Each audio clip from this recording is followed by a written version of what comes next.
I want to share a moment of state-dependent memory that happened to me today. I was dropping my dog off at the groomer and he looked so sad, did not want me to go. So I was feeling really guilty as I walked out, sad and guilty. And before I knew what was happening, I was thinking of thoughts of my mother, of thoughts of other people in my life, and all of a sudden, all these random thoughts and that feeling of guilt and sadness just started to swell. That is state-dependent memory. The emotional state, especially if it's a strong one, starts to be like a filtering system for like-minded memories, right? Like attracts like there. So I've trained myself to kind of recognize that and then get really curious, right? So I feel this upswell. I start to notice, some big emotion. And so I get curious. What's happening?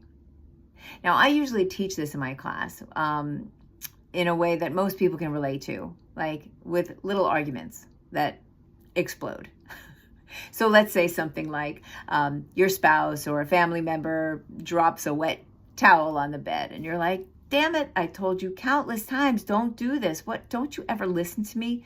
Now that state starts to now be the filtering system. And so you start to think of every time they left that towel on the bed, which then expands out to every time they don't listen to you, which then expands out to the next level, which is meaning making. And now it's not just about the wet towel on the bed. It's what does this mean for our relationship that, you're not willing to modify your behavior, like for me. And that's just how it all fucking blows up.